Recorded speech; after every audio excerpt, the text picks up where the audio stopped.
ఏమంటే ఇప్పుడు రాష్ట్రంలో ఫీజులు ఇవ్వలేదు, తల్లిదండ్రులు బాధపడుతున్నారని చెప్పి అంటారు. నిజంగా నా పరిస్థితి ఉందంటారా ఫీజులు ఇవ్వకపోవడం వలన? బాధపడడానికి డబ్బులు లేవు కదండి. డబ్బులుంటే ఆయన ఎందుకు ఇవ్వడు? కానీ మరి మరి జగన్మోహన్ రెడ్డి గారు పదే పదే చెబుతున్నాడు కదా, నేనుంటే బట్టలు నొక్కేవాడిని, ఇక డబ్బులు కూడా ఉంచేళ్ళని చెప్తున్నాడు ఆయన ఆయన. నొక్కబట్టే కదా ఉన్న డబ్బులన్నీ అయిపోయినాయి. ఇప్పుడు ఇవ్వడానికి నొక్కడానికి లేవు. ఇప్పుడు ఆయనకి పదవి వచ్చినా 175 సీట్లు ఆయనే గెలిచినా ఇచ్చే పరిస్థితి లేదు. ఉన్నాయన్నీ అయిపోయినాయి. రోడ్లు లేవు. ఆయనకి అధికారం ఉంది. 50% సీట్లు ఓట్లు పర్సంటేజ్ ఉంది. 151 సీట్లు వచ్చినాయి. ప్రధానమంత్రి గారితో బాగున్నాడు. మరి ఆయన పోలవరానికి రూపాయి తేలా, రాజధాని డెవలప్ చేయలే. అలాగే రకరకాల పథకాలు చెప్పాడు. ఆయన ఇచ్చిందల్లా ఈ నవరత్నాల్లో కొన్ని భాగంగా కొన్ని చేసాడు. అది అప్పులు చేసాడు. అప్పులు చేస్తా ఎంతకాలం నడుస్తుందండి? అంటే ఈరోజు పోరుబాట 15 సంవత్సరాలు అయింది, పోరుబాట అని పట్టాడుగా. పోరుబాట వల్ల ఏం ఉపయోగం అంటారు? తప్పేముంది? ఆయన కంటిన్యూగా ప్రజల్లోకి వచ్చి అడగమనండి. ఇంట్లో కూర్చుంటే ఎడ దొరుకుతుంది? అసెంబ్లీకి వెళ్ళి అడగమనండి, అలాగే మండలిలో అడగమనండి. అడగడం తప్పేం కాదు.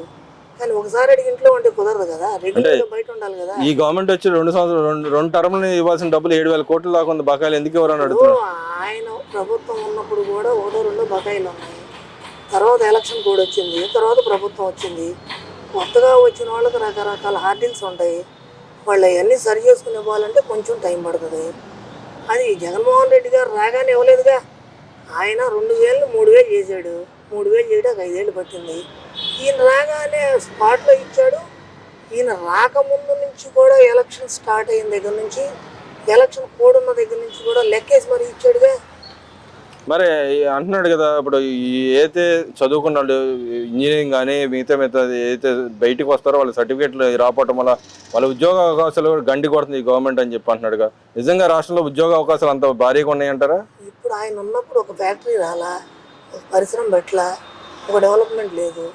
ఈయన రాగానే గంటలో రమ్మంటే రావు. ఈయనకు విజన్ ఉంది, ఈయన చేస్తున్నాడు. ఇప్పుడు మనం వెళ్ళి మాటలు చెప్పంగానే గంటలో పనులు అవ్వవు కదా. ప్రతి మనిషికి కొంచెం సమయం ఇవ్వాలి కదా. ఆయనే అన్నాడు ప్రతిపక్షంలో ఉన్నాం మనం, వాళ్ళకు కొంచెం సమయం ఇచ్చి చూద్దాం అన్నాడు. సంవత్సరం టైం కూడా అవ్వలే. ఇంకా 6 నెలలు చూడండి, చేయలేకపోతే ఆ రోజు మాట్లాడండి. అంటే ఇంకో మాట కూడా అంటున్నాడు, నాకు అవకాశం వరకు కాబట్టి నేను అసెంబ్లీకి వెళ్ళి మాట్లాడలేను, ఇంటి దగ్గర నుంచే మాట్లాడి దానికి సమాధానం చెప్పాలా, మోసాలు చేయడానికే వచ్చారు ఈ గవర్నమెంట్, దాంతో తప్పితే ఏం జరగట్లేదు రాష్ట్రంలో అని చెప్పి అన్నాడు. మోసం నిజంగా ప్రభుత్వం చేసిందంటే ప్రజలే తిరస్కరిస్తారండి. ఈయన చెప్పక్కర్లా. నిజంగా వీళ్ళు మోసం చేసి ఎటువంటి డెవలప్మెంట్ చేయకుండా అబద్ధాలు చెప్పారనుకోండి, ప్రజలే తిరస్కరిస్తారు. ఇప్పుడు నువ్వు మోసం చేసావో మంచి చేసావో చూసావు కాబట్టి నీకు సీట్లు రాలా. నువ్వు చెప్పింది జనం నమ్ముంటే నిన్నే గెలిపించేవాళ్ళు కదా. ఇప్పుడు వాళ్ళు మోసం చేశారు అంటున్నారు మీరు.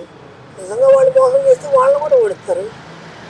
కానీ ఇంకో మాట కూడా అంటున్నాడు, కుమ్మక్కయ్య 2 పార్టీలు కుమ్మక్కయ్యారు, అందుకే ఏ పనులు చేయట్లేదు జనాలు, ఇంకా మోసానికి కలిసి ఉంటేనే కదండి మంచి జరిగేది. నేను ఒక్కడే ఉంటే ఉపయోగం ఉంది. నువ్వు ఒక్కడే ఉన్నావు, 151 సీట్లు ఉన్నాయి, 50% ఓటు పర్సంటేజ్ ఉంది, సెంట్రల్ గవర్నమెంట్ నీ చేతిలో ఉందన్నావు. ఏం చేయగలిగావు? ఒక రోడ్డు వేసావా? లేదా ఇంకో డెవలప్మెంట్ చేసావా? ఎంతసేపటికి ఫీజు రియంబర్స్మెంట్ ఇవ్వడం మంచిదే, అది మంచి పని. దాన్ని ఎవరు కాదంటలా. టీడీపీ అయినా ఇస్తుంది, ఇంకొకళ్ళైనా ఇవ్వాలి. కానీ అది ఎంతకాలం నడుస్తుందా? ఆదాయం లేకుండా అప్పులు చేసి ఎంతకాలం సర్వే అవుతాం? అంటే ఇక్కడ ప్రజలు ఈ ముఖ్యం కాదా అని చెప్పి అడుగుతున్నాడు. వాళ్ళ ఉద్యోగాలు, వాళ్ళ భవిష్యత్తు ముఖ్యమే, ప్రజలు ముఖ్యమే. ఆయన అడగడం కూడా తప్పు లేదు. అడిగేదానికి విధానం ఏంటి? ఇంట్లో కూర్చొని అడిగితే ఎవరో తెలుస్తుంది. వెళ్ళి పబ్లిక్ లో నుంచి అక్కడికి వెళ్ళండి. అంటే ఇప్పుడు పోరాడే నాయకుడు జనాల్లో ఉంటాడు, కానీ మరి ఆయన ఇంట్లో ఉన్నాడు, వాళ్ళ నాయకులని వెళ్ళి పోరాడమంటున్నాడు. జనాలు వెళ్ళాలి కదా, జనాల్లో వెళ్ళకుండా అది ఇంట్లో ఉంటే ఎలా? అంటే వాళ్ళ నాయకులు పొమ్మంటాడు, ఆయన ఇంట్లో ఉండి ఏం చేస్తాడంటే వాళ్ళు రావట్లేదు కదా. వాళ్ళు రారు, ఈయన రాడు. ఎందుకని ఆయన్ని అడగాలి మనం. మొహం చెల్లుబాటు కావట్లే రాకపోతున్నాడా, లేకపోతే రాడండి, భయమా? ఆయన రాడు, ఆయన అలవాటు అది. ఆయన ఎందుకు రాడని మనం అనుకోకూడదు. ఆయన ఇప్పుడు రాడు. ఒకవేళ 175 సీట్లు ఆయనకే ఇచ్చి 90% ఆయనకు ఓట్లు వేసినా ఆయన రాడు. ఎందుకని? ఆయన రాడు అంతే. ఎందుకని అడగకూడదు. అంటే నేను రాబోయే ప్రజల్లో పరిపాలన బాగా చేస్తాను అని చెప్పుకుంటున్నాడు కదా 5 ఏళ్ళు. అందుకే కదా జనం వద్దన్నారు. మళ్ళీ దానికి మళ్ళీ మనమే మాట్లాడదాం. మరి అలాగే చూసుకుంటే ఈ ఏదైతే పథకాలు ఉన్నాయో పథకాల్లో ఇన్ని వేల కోట్లు అనౌన్స్ చేశారు, బడ్జెట్ అనౌన్స్ చేశారు, ఇన్ని చెప్పారండి. అన్ని డొల్లే అని చెప్పి అంటున్నాడు కదా. అన్ని డొల్లే, అబద్ధమే అనుకుందాం కాసేపు. విశాఖ స్టీల్ ప్లాంట్ ప్రైవేటైజ్ అయిపోతుంది, మేము అడ్డం కూడా ఆపుతామన్నారు. ఒక్కళ్ళు రిజైన్ చేయాలి ఈ గవర్నమెంట్కి సంబంధించి వైసీపీ వాళ్ళు. టీడీపీ వచ్చింది మోసం చేస్తుంది అన్నారు. ఇప్పుడు 15,000 కోట్లు దానికి ఫండ్ వచ్చింది కదా. అట్ ది సేమ్ టైం అమరావతికి 25,000 కోట్ల ఫండ్ వచ్చింది కదా. అలాగే చాలా డిపార్ట్మెంట్ అదే అప్పులతో కడతారంటగా. అప్పు అయినా నీకు ఇచ్చేవాడేడి, నేను చూసి అప్పు ఇచ్చేవాడేడి. అప్పులు చేసే రాజధాని మనకి ఎందుకు అవసరం లేదు, మీరు అందుకే కట్టలేదని చెప్పి అంటున్నాడుగా. తీర్చగలనన్న దమ్ము ఉంటే జనం అని నమ్మితే నీకు అప్పు ఇస్తారు. నీకు అప్పు ఇవ్వాలంటే లేదుగా పరిస్థితి, లేకగా. రండి దగ్గర రండి రండి. ఒక నిమిషం అండి, వస్తాను మీ దగ్గరికి వస్తాను. ఒకటండి, ఎప్పుడైనా నమ్మకం ఫస్ట్. అది ప్రజల్లో అయినా గవర్నమెంట్లో అయినా. ఆ నమ్మకం కోల్పోయినప్పుడు జనం నమ్మరు, సెంట్రల్ గవర్నమెంట్ నమ్మదు, నమ్మకం పోద్ది. ఇప్పుడు ఉచిత పథకాలు ఇచ్చినంత మాత్రాన ప్రభుత్వాలు నడుస్తాయి అంటే, ఎందుకంటే ఎక్కువ పథకాలు ఇచ్చిన గవర్నమెంట్లు ఎన్నో పడిపోయింది.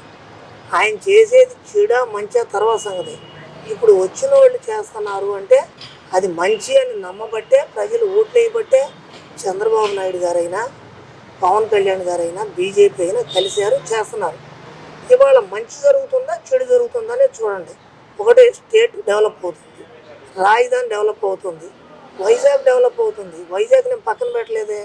మరి ఆయన అంటున్నాడు ఈ గవర్నమెంట్ వచ్చిన తర్వాత అక్రమంగా అన్యాయాలు చేస్తున్నారు, దాడులు చేస్తున్నారు, మా వాళ్ళని అక్రమంగా అరెస్ట్ చేస్తున్నాడు అంటున్నాడుగా. వాళ్ళు తప్పు చేయబట్టి చేస్తున్నారు, తప్పు చేయలేదని నిరూపించమనండి.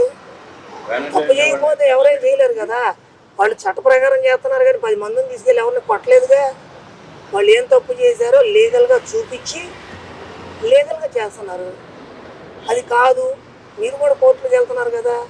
ఇది మా వాళ్ళని అన్యాయం చేశారని దాన్ని కూడా కోర్టుకు వెళ్ళమనండి, తప్పేముంది. అంటే ఇంకో మాట కూడా అంటున్నారు, ఏదైతే అక్రమ కేసులు పెడుతున్నారు కాబట్టి మేము పోరాడతాం, వచ్చేది మా గవర్నమెంటే, వచ్చి తాట తీస్తాం ఈ అధికారులు అందరూ చెప్పి ఎదురుస్తున్నాడుగా. మరి జనం మిమ్మల్ని నమ్మితే మీరు అలాగే రండి, అప్పుడు దిగింది దాట నమ్మాలిగా. ఇప్పుడు నేను చెప్తానండి, నేను సీఎం అయితే అందరికి అన్ని ఇళ్ళు కూడా ఫ్రీగా ఇస్తానంట. జనం నమ్మాలి కదా, నాదేముంది చెప్పడమేగా. ఇప్పుడు ఆయనకి గవర్నమెంట్ అధికారం వచ్చింది, ప్రజలు నమ్మారు. నమ్మినప్పుడు మీరంతా ఒక క్వశ్చన్ వేశారు, ఆయన ఇంట్లోంచి ఎందుకు రాడు అని. ఆయనకి అభద్రతా భావం ఉండబట్టే. అంటే 1100 మంది పైన పెట్టుకున్నాడుగా భద్రతా సిబ్బందిని. 1800 మందిని పెట్టాడని చెప్పి మీడియాలో మేము చూసాం. మేము ఇలా ఇంటికి వెళ్ళి చూడం కదా, చూసాం. ఆ గేట్లు చూసాం, పెద్ద పెద్దగా కట్టారు, సెక్యూరిటీ ఉంది. అక్కడ ఎవరిని వెళ్ళిన ఎవరి దగ్గరికి తప్పు లేదు, అందులో అంతా బాగానే ఉంది. అట్ ది సేమ్ టైం ఆయన పార్టీ ఎమ్మెల్యేలకి అపాయింట్మెంట్ లేదు, ఆయన మినిస్టర్లకి అపాయింట్మెంట్ లేదు. వాళ్ళందరికీ ఉంటే కనుక వాళ్ళ పార్టీలో నాయకులే వాళ్ళు బయటికి వెళ్ళరుగా. వెళ్ళేవాళ్ళు వెళ్ళమంటున్నాడుగా, నాకు అవసరం లేదో వెళ్ళేవాళ్ళు వెళ్ళిపోమంటున్నాడు. విజయసాయి రెడ్డి అంటాడు వెళ్ళిపోయాడుగా. మరి విజయసాయి రెడ్డి లాంటి వాడు వెళ్ళిపోయాడు. ఇంకా పేర్లు మాలాంటి వాళ్ళకి తెలియకపోవచ్చు కానీ చాలామంది వెళ్తారు. ఎందుకంటే ఇప్పుడు అహంకారం అనేది మనిషికి పనికిరాదండి. అది చంద్రబాబు నాయుడు గారైనా పవన్ కళ్యాణ్ అయినా జగన్ అయినా. చంద్రబాబు నాయుడు గారు ఇక్కడ ఆ ముగ్గురు ఎవరికి ఉందంటారు అహంకార ధోరణి? అది అందరూ చూస్తున్నారు కదా. జగన్మోహన్ రెడ్డికి ఉండబట్టే కదా ఆ పార్టీని వదిలి పబ్లిక్ వెళ్ళిపోతుంది, ఆ పార్టీని వదిలి వాళ్ళ నాయకులు వెళ్ళిపోతున్నారు. మనిషి అన్నాక ప్రతి వాళ్ళకి మైనస్. అది నిజమేనంటారా? నిజమేనండి, అందరూ నమ్మారు, నేను అనక్కర్లా, ప్రజలు నమ్ముతున్నారు కదా.